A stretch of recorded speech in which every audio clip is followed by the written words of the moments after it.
Hello and thank you for coming to visit my channel today. Today I am carrying on my Tagtastic Tuesday videos, and I'm making an MDF tag with lots of mixed media elements and in a shabby chic style.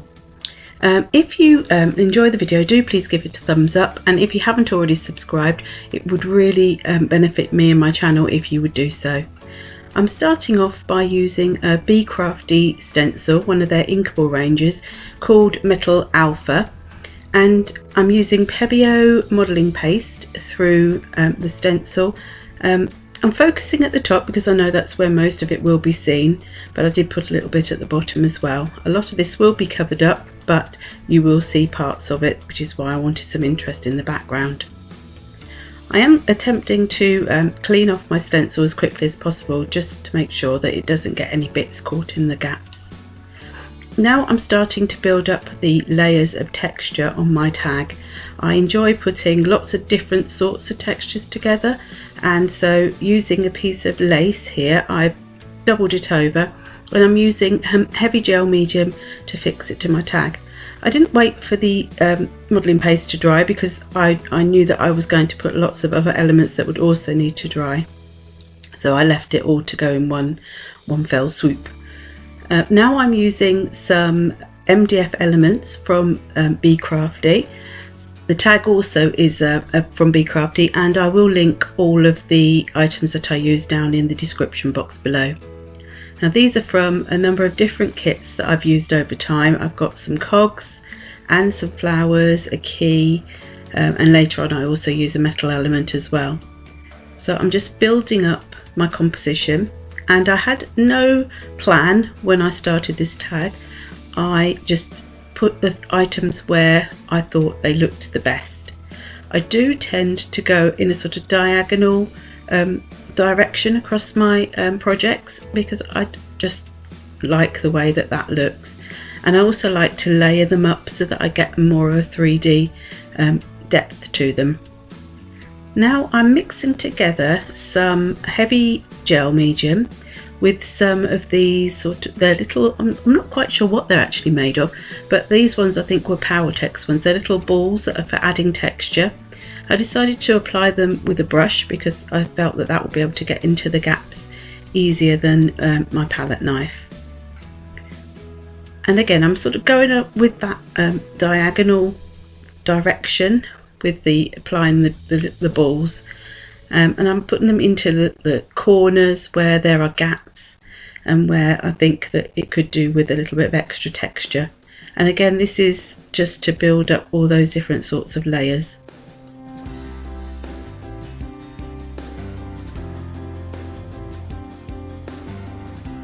Now this is glass bead gel from Golden, and this goes on white, but once the actual the gel suspension dries, the little beads that are left behind leave a really nice texture and they will be clear. At the moment I'm not too worried about what any of this is looking like or whether it matches or how it's going, because it is all going to be painted over to create my final mixed media piece.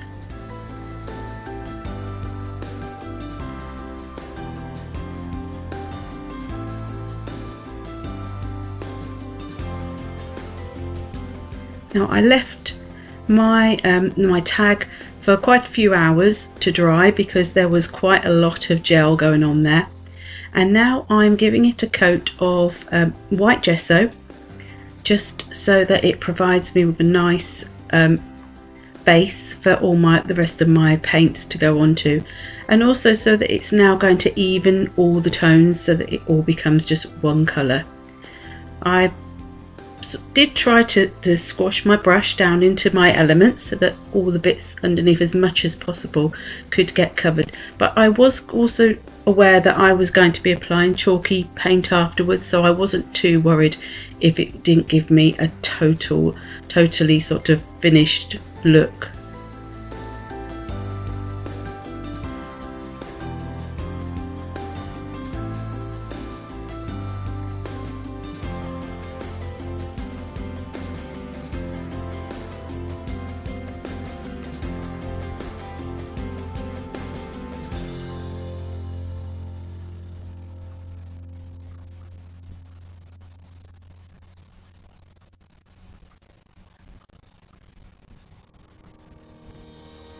Now you could leave that to dry naturally, but I'm a bit of an impatient crafter, so I do tend to use my heat tool quite often, and I was just adding a little bit more gesso in if I felt that some areas needed it.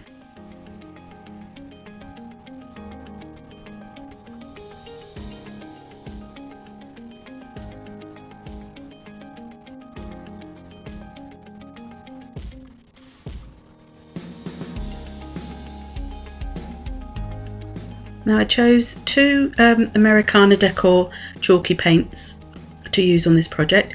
The one that is a sort of off-white, that is called Lace, and the pale pink is called Innocence. And so I started by applying some of the lace colour, and then I decided that I wanted to sort of mingle my colours together. I didn't want it to be patchy, I wanted it to sort of all blend together. So I'm using the same brush to do both the pink and the cream. No, I wasn't, was I? I don't think I was using the same brush actually, but what I was doing was I wasn't worrying about the paint drying, I'm just blending the colours together.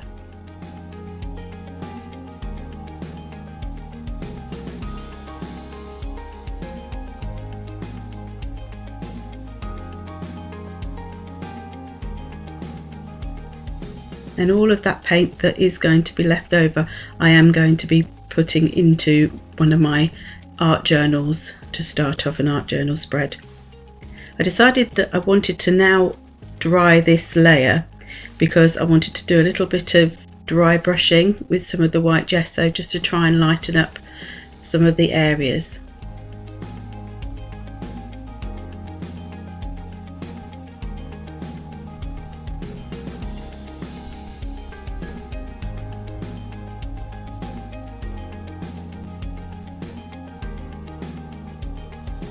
Now at this point it all sort of looks very flat and one-toned, and next, after I've dried this all off, because I needed it to be dry to add my next layer, I'm going to be adding gilding wax to bring out some of the texture and to try and highlight some of the elements on the tag.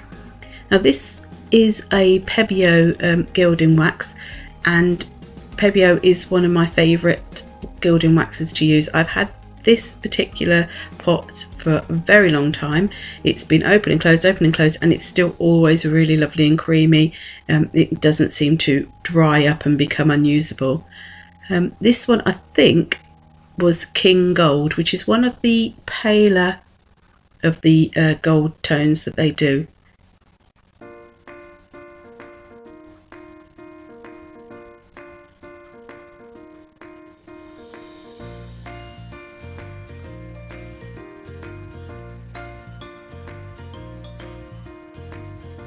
I decided that I needed a little bit more contrast going on, and so I dug out some of these beads.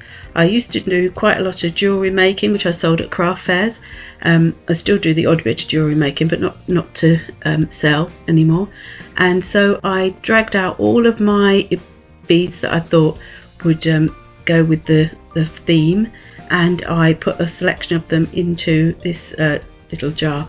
I started by sort of applying the glue to the bead and sticking it down, and then I very quickly realised that was going to take me forever, so I decided to squish the glue. The glue I'm using is glue gel, which you put into a syringe. I'm not fussy about which glue gel I use. It tends to either be Pinflair or Kalau. I use it because I really cannot bear the smell of silicone glue, and although I do still feel that glue gel has a smell, even though it says it doesn't, it's nowhere near as bad as the silicone. It's also really strong and ideal if you're doing something like this where you want to put 3D elements in. You can squirt the glue in and then squash the beads actually into it, and it will hold them really well.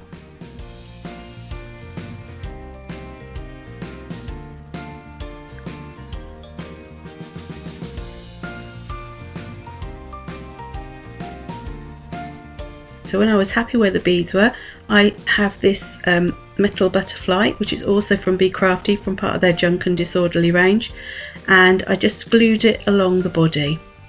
I did want some more butterflies, so I decided to use my stamps, and I chose two that were the same butterfly, but they're in slightly different sizes because I thought that would be nice to have those different sizes on the tag. But because the colours were very soft, I decided to stamp them in watering can archival ink rather than black. And I've also chosen one of the sentiments from the Small Words set, and I've gone with Just Kind because I think that's just such a lovely sentiment. Once they were cut out, I put them to the side and decided that I still didn't have enough contrast and you couldn't really see the elements well enough for my liking. So I picked out the Antique Gold gilding wax from Pebeo, which is a bit of a darker, more of a sort of bronzy colour, and decided to add some of that to try and bring those elements out to the foreground a bit more. This time I used a brush, mainly because I'd stuck the other pieces on and I didn't want to disturb them. Because it isn't a water-based product, I cannot now wash that brush out with water. So what I tend to do, if I am going to use a brush, I use one that I'm not precious about. It's one that it doesn't matter to me if it gets ruined, and I usually clean it with a bit of either isopropyl alcohol or blending solution and let it soak, and just so that it dissolves the gilding wax off the brush.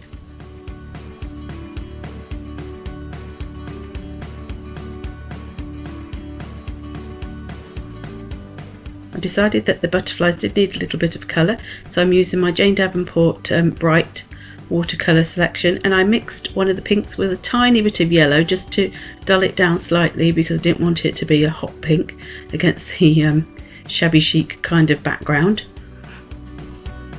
and made them a little bit darker in the middle to add a little bit of shading to the butterflies. I also decided to colour the sentiment as well.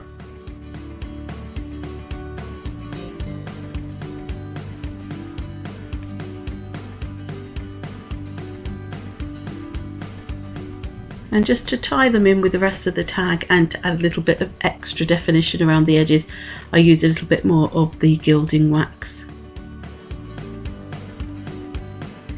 Now, if you have any questions about what I've shown you today, do please leave them in the comments below and I will get back to you. I love to read your comments, and it is really nice if I can get some feedback about what you might like to see in my videos and what you think you enjoyed or what else you would like to see. It's all really helpful. Thank you for watching, and until next time, bye bye.